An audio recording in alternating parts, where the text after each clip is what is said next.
आज का हमारा टॉपिक है fundamentals of electrical engineering. Fundamentals of electrical engineering. Fundamentals of electrical engineering, तो इसमें सबसे पहले पढ़ेंगे डीसी सर्किट्स के बारे में। डीसी सर्किट में सबसे पहले पढ़ेंगे डीसी सर्किट्स के बारे में, डीसी सर्किट्स के बारे में। और करंट क्या होता है? करंट होता है आई, डिनोट करते हैं आई से।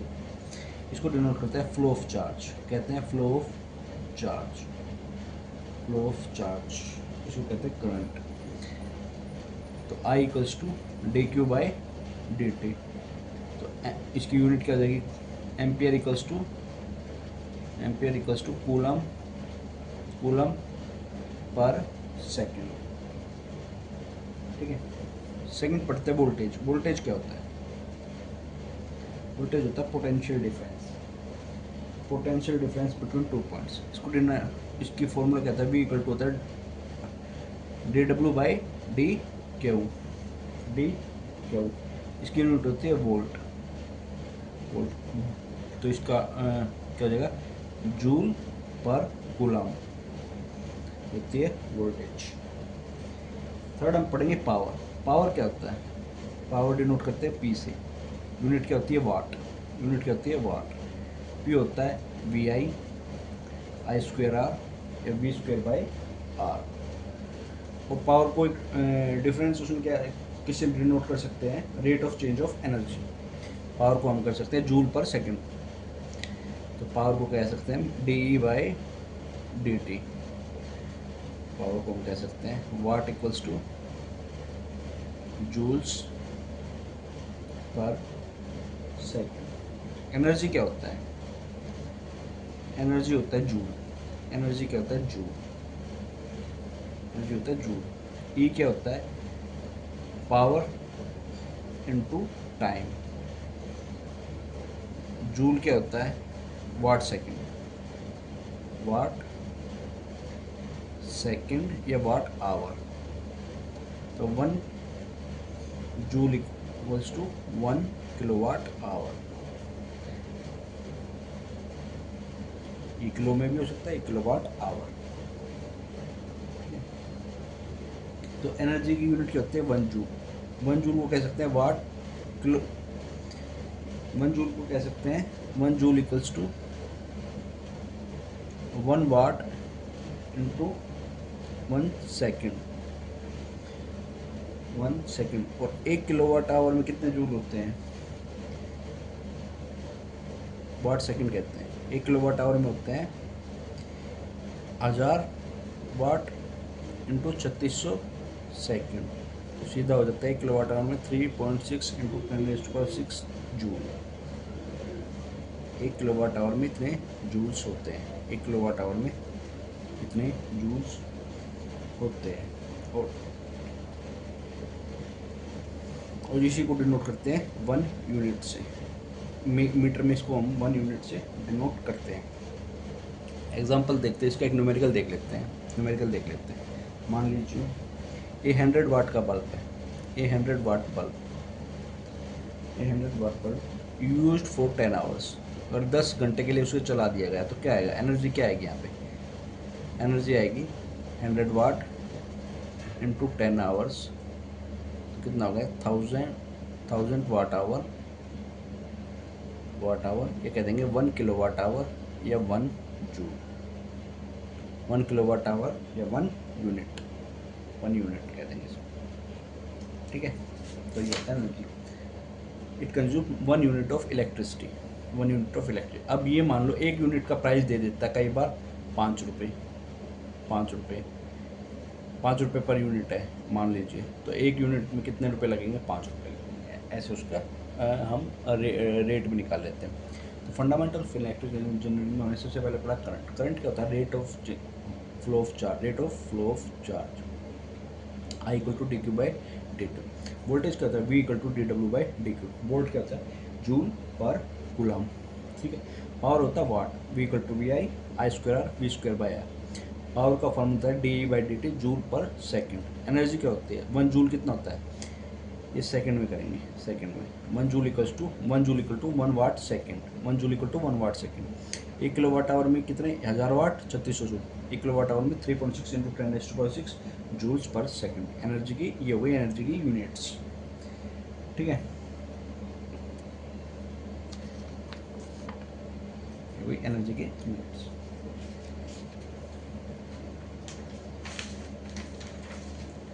अब पढ़ेंगे ओम्स लॉ। ओम्स लॉ क्या कहता है? Ohm's law, Ohm's law, Ohm's law states that current flowing through a conductor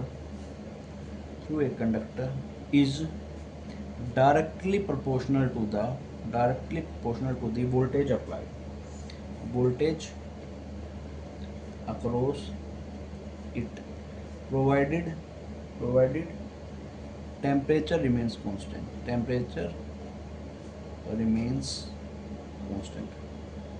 ohms law बताता है अगर टेम्परेचर कांस्टेंट है तो I is directly proportional to V, ये कहता है Ohm's law. Ohm's law valid होता है रजिस्टर्स के लिए, वैलिड होता है रजिस्टर्स के लिए और मेटल्स के लिए। ये नॉट वैलिड होता है डायोड के लिए और ट्रांजिस्टर्स के लिए नॉट वैलिड होता है, ट्रांजिस्टर के लिए। Ohm's law. रेजिस्टेंस के बारे में जान लेते हैं। रेजिस्टेंस इक्वल्स टू होता है R equals to rho L by A, R equals to R naught 1 plus में अल्फा नोट डेल्टा टी। ठीक है, सीरीज में अगर रेजिस्टेंस हो तो R1 plus R2 plus R3। Parallel में अगर रेजिस्टेंस हो, पैरेलल में 1 by R1 plus 1 by R2 1 by R3। ठीक है, यहाँ पे where alpha naught is the temperature coefficient, ये होता है temperature coefficient, alpha naught temperature coefficient. और मेटल्स के केस में पीटीसी होता है, और सेमीकंडक्टर्स और इंसुलेटर्स के केस में क्या एग्जिबिट करता है ये एनटीसी। मेटल्स के केस में रेजिस्टेंस इंक्रीज करता है with respect to the temperature, resistance increase करता है with respect to the temperature. और सेमीकंडक्टर्स के केस में रेजिस्टेंस डिक्रीज करता है with respect to the temperature. और इंसुलेटर्स के केस में भी टेम्परेचर डिफरेंस करता है with respect to the temperature. अब देखते हैं ग्रुपिंग ऑफ सेल्स क्या कहता है। ग्रुपिंग ऑफ सेल्स, अगर मान लीजिए सीरीज में ग्रुप करें हैं, सीरीज में अगर ग्रुप कर रहे हैं सेल्स को, तो क्या होगा? Voltage increase. और अगर हम पैरेलल में इंक्रीज कर रहे हैं, ग्रुपिंग कर रहे हैं, तो क्या होगा? Current capacity increase, current capacity increase, ये होता है करंट कैपेसिटी इंक्रीज। यहाँ इंटरनल रेजिस्टेंस कंसिडर की जाती है, यहाँ इंटरनल रेजिस्टेंस कंसिडर की जाती है। ठीक है, ये सारा हो गया हमारा Ohm's law resistance. Ohm's law के बारे में देख लेते हैं। Ohm's law states that I current flowing through a conductor is directly proportional to the voltage across it, provided that a temperature remains constant. I is directly proportional to V. Valid for resistors and metal, not valid for diode and transistors. Resistance equal to R equal to rho L by R equals to R naught 1 plus में alpha naught delta T. Series में ये होता है, parallel में ये होता है। ठीक है, ग्रुपिंग ऑफ सेल्स कर दिया इसको। ठीक है, थर्ड देख लेते हैं इलेक्ट्रोमैग्नेटिज्म। इलेक्ट्रोमैग्नेटिज्म पढ़ते हैं अब हम।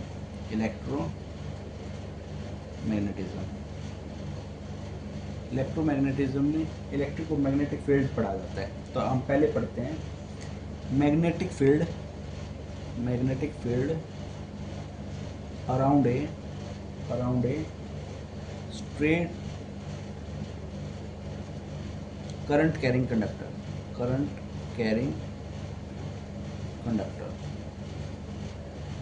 तो ये कोई भी करंट है आई है, इसके अराउंड एक कोई मैग्नेटिक फील्ड होगी। ठीक है, ये मान लीजिए रेडियस आर है, ये रेडियस आर है, तो बी मैग्नेटिक फील्ड क्या होगी? मैग्नेटिक फील्ड होगी B equal to mu naught I by 2 pi R, mu naught I by 2 pi R, R is the where R is the radius, ठीक है, mu naught I by 2 pi R, mu naught I by 2 pi R. और इसकी direction कैसे बताएंगे, right hand thumb rule से। इसकी direction कैसे बताएंगे magnetic, right hand thumb rule से, थंब रूल से इसकी डायरेक्शन हम फाइंड आउट कर लेंगे। मैग्नेटिक फील्ड होगी mu naught I by 2 pi R. Magnetic field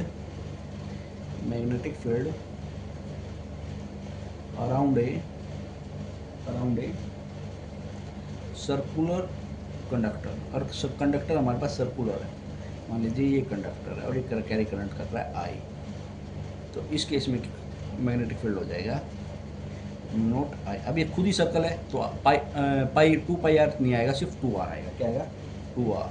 यहाँ खुद ही सर्कल है तो 2 आर, सिर्फ 2 आर आएगा, ठीक है। और मान लो ऐसे ही अगर n कंडक्टर्स हो मैग्नेटिक फील्ड अराउंड है तो ये होगा mu naught N I by 2 R. B क्या हो जाएगा, mu naught N I by, where N is the number of turns, अगर मन N is the number of turns, N is the number of turns. इस case में क्या होगा, इस केस में सर्कल बनाएगा 2 पाई आर, ठीक है, इस केस में खाली 2 आर आएगा, ठीक है। सोलोनॉइड की बात कर देते हैं। मैग्नेटिक फील्ड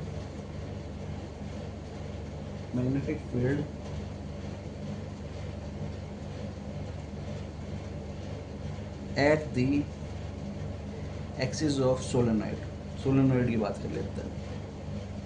सोलेनॉइड ये हो गया, इसकी क्या होगी, B equals to mu naught I, mu naught N I. अब यहाँ तो था नंबर ऑफ टर्न्स था, यहाँ एन का मतलब है number of turns per metre, where N is the number of turns per metre. एक मीटर में कितने टर्न्स हैं वो होगा एन, छोटे एन से डिनोट करेंगे। ये एक्ट करेगा एज ए बार मैग्नेट, ये किसका काम करेगा, एज ए बार मैग्नेट का काम करेगा, ठीक है। Force on a conductor, force on a current carrying conductor, force on a current carrying conductor, ये होगा F equals to B I L sine theta, और फोर्स कैसे निकालते हैं, फोर्स निकालने के लिए हमें फाइंड आउट करना होता है Fleming left hand rule. Force के लिए हम कौन सा यूज करते हैं, Fleming method of find the direction of solenoid, ठीक है। अब होता है force on current carrying conductor placed in a magnetic field, और force between 2 parallel current carrying conductors हो जाएगी F equals to I1 into I2 upon में mu naught upon 2 pi by D, D is the distance. ये आएगी force per unit length, ये आएगी force per unit length,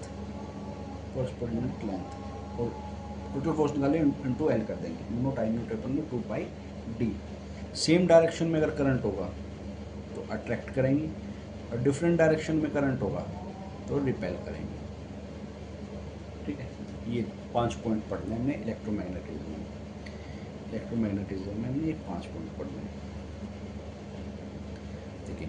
force around straight current carrying conductor क्या होगा, magnetic field around B equal to mu naught I by 2 pi are.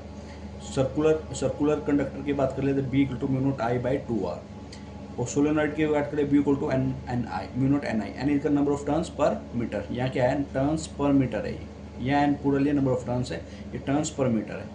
Force on a current carrying conductor क्या होगा, F equal to B I L sine theta. Force between 2 parallel current carrying conductors क्या होगी, F equal to mu naught by 2 pi I1 और D is the distance between the 2 conductors, ठीक है। ये हो गया फोर्स बिटवीन द 2 कंडक्टर्स। ये तो होगा इलेक्ट्रोमैग्नेटिक फील्ड। अब पढ़ लेते हैं कि हम मैग्नेटिक फील्ड के बारे में, अब पढ़ेंगे हम मैग्नेटिक फील्ड के बारे में। Magnetic field, magnetic field, magnetic field में हम क्या पढ़ेंगे? मैग्नेटिक फील्ड की हम बेसिक डेफिनेशन पढ़ते हैं। मैग्नेटिक फील्ड फ्लक्स क्या होता है? मैग्नेटिक फील्ड फ्लक्स, जिसको हम फाई से डिनोट करते हैं, फाई से डिनोट करते हैं, इसकी यूनिट होती है वेबर, इसकी यूनिट होती है वेबर। ये बताता है total number of magnetic line of force produced by magnet, produced by magnet, total number of magnetic line produced by magnet, इसकी यूनिट होते हैं 5 फ्लक्स वेबर्स होते हैं। मैग्नेटिक फ्लक्स डेंसिटी क्या होता है? मैग्नेटिक फ्लक्स डेंसिटी बी से denote करते हैं 5/A, जिसकी यूनिट होती है टेस्ला, या कह सकते हैं weber per metre square, 5/A। Magnetomotive force MMF क्या होता है? मैग्नेटोमोटिव फोर्स एमएमएफ होता है एनआई के बराबर, एमएमएफ क्या होता है? एनआई के बराबर, एम्पियर टर्न, जिसकी यूनिट होती है एम्पियर टर्न, एमएमएफ, एमएमएफ होता है एम्पियर टर्न। रिलक्टेंस क्या होता है? रिलक्टेंस, जिसको नोट करते हैं एससी, ये अपोजिशन करता है, ये opposition, opposition offered to magnetic flux, opposition offered to magnetic flux. जैसे रेजिस्टेंस काम करता है ना, ये वैसे ही काम करता है। इसकी यूनिट होते हैं L by mu A, mu naught mu R A, ये होती है reluctance, L equals to L by mu naught mu R upon A, ये होता है रिलक्टेंस। तो फाई का एक फार्मूला पढ़ लेते हैं। तो फाई का जो हमने फाई स्टार्टिंग में पढ़ा था, फाई हो जाएगा एमएमएफ बटे रिलक्टेंस, रिलक्टेंस। तो एमएमएफ क्या होता है? Ampere turn, NI. रिलक्टेंस क्या होता है? L by A mu naught mu R और ए, ठीक है, ये हो जाएगा एमएम, जिसकी यूनिट हमने पढ़ी थी वेबर, जिसकी हमने यूनिट पढ़ी थी वेबर। ठीक है ना लोगों से होगा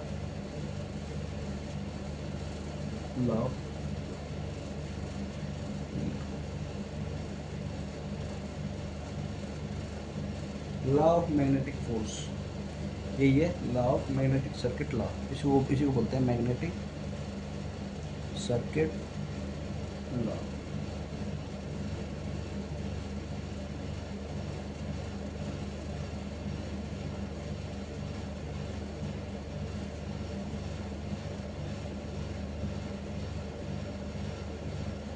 अब एक बात पढ़ लेते हैं BH कर्व की, BH curve, magnetic field density, magnetic field density, ये बनता है ऐसा। इसको बोलते हैं, इस पॉइंट को बोलते हैं रिटेंटिविटी, टेंटिविटी, और इस पॉइंट को हम बोलते हैं कोरेसिटिविटी, कोरेसिटिविटी, इस पॉइंट को हम बोलते हैं कोरेसिटिविटी। ये मैग्नेटिक फील्ड के कर्व के बारे में बात करेंगे। ये मैग्नेटिक बिहेवियर बताता है, ये कर्व बताता है मैग्नेटिक बिहेवियर, ये कर्व बताता है मैग्नेटिक बिहेवियर।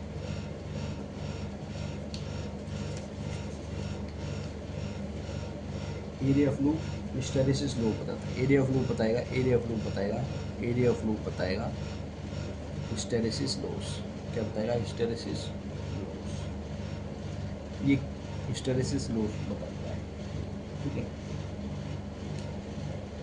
ये हिस्टेरिसिस लूप मैग्नेटिक बिहेवियर के बारे में बताएगा। हिस्टेरिसिस जो एरिया ऑफ द लूप होता है। एम्पियर टर्न की कैलकुलेशन सीख लिया हमने, MMF ampere turn calculation. Comparison कर लेते हैं इलेक्ट्रिक फील्ड और मैग्नेटिक फील्ड के बारे में।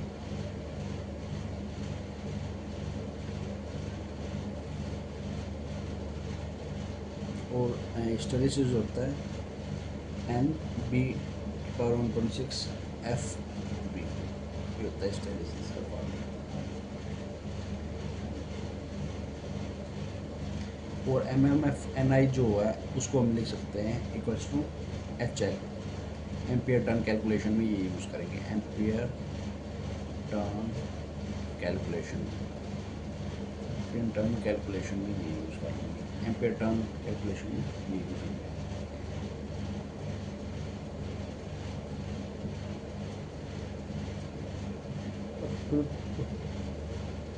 Mu equals to mu naught mu R होता है, ये होती है absolute permeability, absolute absolute permeability permeability.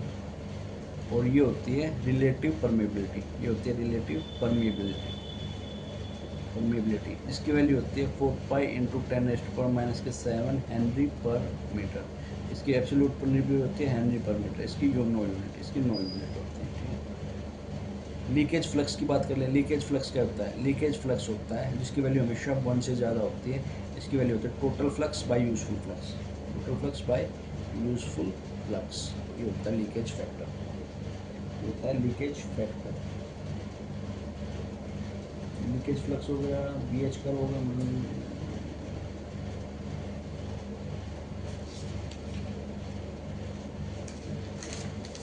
अब बात करते हैं electromagnetic induction. Electromagnetic induction, electromagnetic induction.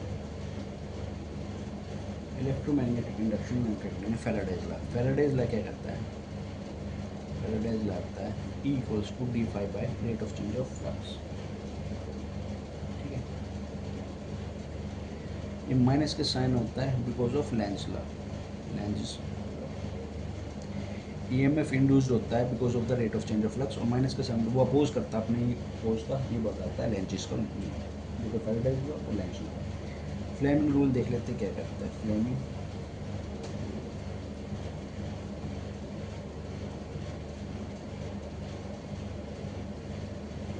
Rule, Fleming left hand rule, Fleming right hand rule. FBI का फार्मूला यूज़ करते हैं, thumb, forefinger, middle finger. ठीक है, ये बताता है फ्लेमिंग रूल। अब बात करते हैं इंडक्टेंस के बारे में। इंडक्टेंस दो टाइप के होते हैं, एक सेल्फ इंडक्टेंस, एक म्यूचुअल इंडक्टेंस। एक होती है म्यूचुअल इंडक्टेंस। सेल्फ इंडक्टेंस होता है E equals to L D I by D T, और म्यूचुअल इंडक्टेंस में होता है E equals to M D I by D T. ठीक है, और energy stored in an inductor की बात करें तो, एनर्जी स्टोर्ड इन इंडक्टर की बात करें तो E equals to half L I square. ठीक है, और M होता है K times root L1 into L2। M और L में डिफरेंस बता देते हैं। म्यूचुअल इंडक्टेंस होते हैं K times root L1 into L2। Coefficient of coupling where K is the coefficient of coupling, इसे ही बोलते हैं कोफिशिएंट ऑफ कपलिंग।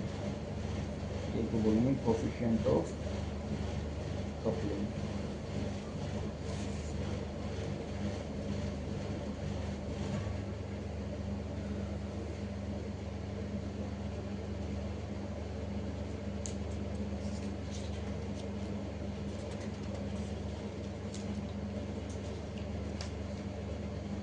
अब बात करते हैं DC transients. DC transients, DC transients की बात करें तो डीसी ट्रांजिएंट्स में कौन सा है? Inductive circuit, RL circuit. Inductor किसका अलाउ नहीं करता है? Student I equal to I naught E की पावर 1 माइनस में ई की पावर माइनस फिर tau by tau, T by tau. Tau की वैल्यू क्या होती है? L by R. ठीक है, आरसी सर्किट में क्या होता है? आर के सर्किट में V equals to V naught 1 minus में ए की पावर माइनस फिर टाउ बाई टाउ, टाउ होता है आर सी। ठीक है, ये तो आर सी ग्रो, ये R C charging, R L growth. अब डिके की बात करें तो डिके में कुछ नहीं करना, I equals to I naught E की पावर माइनस के टाउ बाई टाउ, और V equals to V naught E की पावर माइनस के टाउ बाई टाउ। और टाउ जब 63% हो जाए, 63% हो जाए at T equals to tau, at T equals to tau 63% charge हो जाता है, 63% चार्ज, और 5 टाउ पे क्या होता है? फुल्ली चार्ज हो जाता है। टी इक्वल्स टू टाउ पे फुल 63% चार्ज होता है, फुल्ली चार्ज होता है 5 टाउ पे। ये होगा inductor, RL circuit, RC circuit.